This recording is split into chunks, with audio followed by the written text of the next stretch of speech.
substitute for Brentford at 12, Graham Pierce, and 14, Simon Ratcliffe. For Manchester City, number 1, Andy Dibble. Number 2, Mark Seagraves. Number 3, Andy Hitchcliffe. Number 4, Brian Gale. Number 5, Gary Mason. Number 6, Steve Redmond. Number 7, David White. Number 8, Chuck Morley. Number 9, Paul Lake. Number 10, Neil McNabb. And number 11, Wayne Diggins. The substitutes for Manchester City, Carl Bradshaw at 12, and number 14 is Nigel McNabb. Once again, we'd like to thank David White, just as the shortest brokers for kindly sponsoring the Celtics National. Tremendous excitement and tremendous anticipation here at a packed Griffin Park this afternoon. It's FA Cup time for this fourth round tie. Welcome on behalf of New Sonic Video Productions. My name is Philip Myson, and what a treat we have for you here in store today. In the Cup, Brentford at home to Manchester City, riding high in the second division. And there really is a tremendous cup tie atmosphere all around the ground and in the streets outside as well. 2,000 fans have come down from Manchester. They applied for 8,000. Tickets at an absolute premium outside. Everything that's good about cup football as the teams prepare to line up for the kick-off. And let's say straight away, as you heard in the pre-match announcements, that Brentford are unchanged and at full strength. And that means that Gary Blissett starts a full first-team game for the first time in 10 matches since being injured in the second round against Peterborough. Graham Pierce and Simon Ratcliffe are the subs.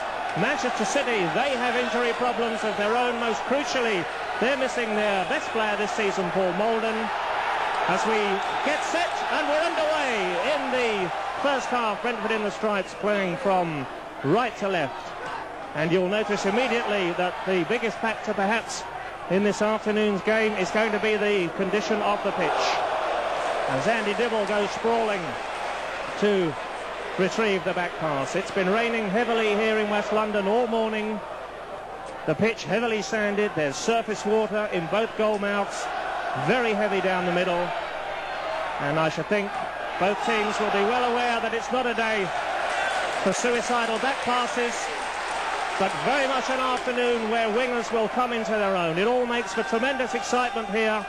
The glamour of the Cup, Brentford in the fourth round for the first time since 1971 against a team that were in the final at Wembley just 7 years ago in 1981, when they lost in a replay, need I remind you, to a Spurs side captained on that night by the Brentford manager Steve Perryman. So an early throw in then to the Bees. In front of us, Roger Stanislaus.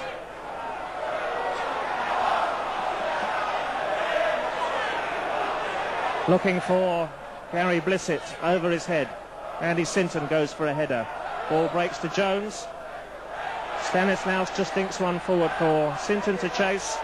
And under pressure by the corner flag, Mark Seagraves puts the ball out for a throw-in, and that gives us chance to break because there's an injury to a Man City player.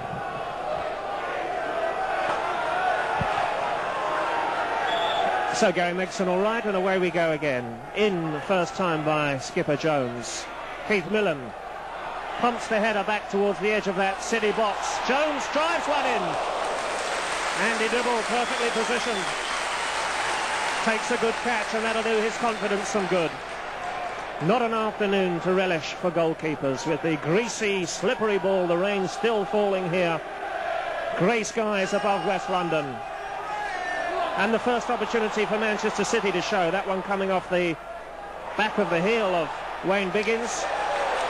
And Manchester City have a throw-in. In a good position. And their first corner of the afternoon.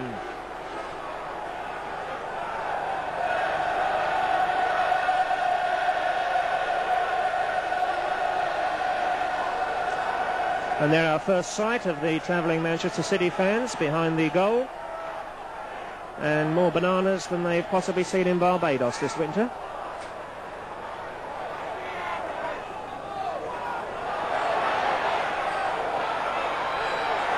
Ball not away yet. Now behind for a goal kick as the shot Off balance comes in from Trevor Morley.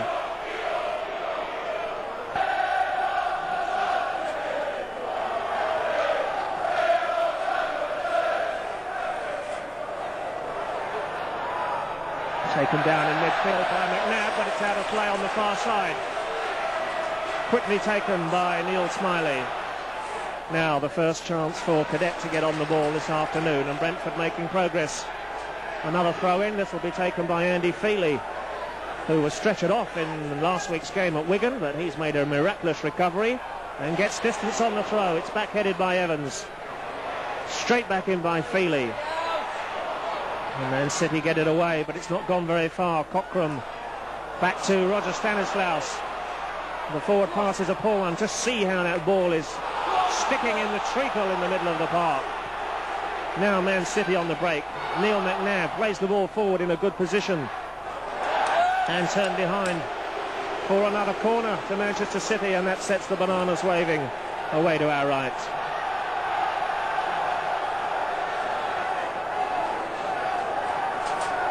Early pressure then coming from the Sky Blues.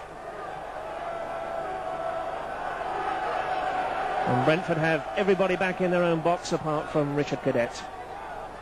Corner then in from the left, and it's just past the post. Some of the Man City fans thought that one had gone in, and had it done it would have been an own goal by Gary Blissett, because his was the last touch. So Man City have another corner.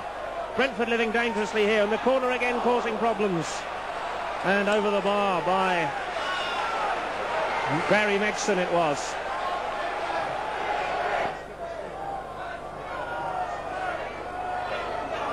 And there's Brian Gale. It's the kind of header that made him a firm favourite at Plough Lane before his move north to Manchester in the summer for £325,000. As Manchester City sought to spend some of the money they banked from the sale of Paul Stewart to Tottenham Hotspur. Andy Simpson doing well, and profits from the referee's whistle. Brentford have a free kick. Experienced referee today, the man in black who was here just a couple of weeks ago. In fact, it's Roger Milford from Bristol. Let's get Roger's name right.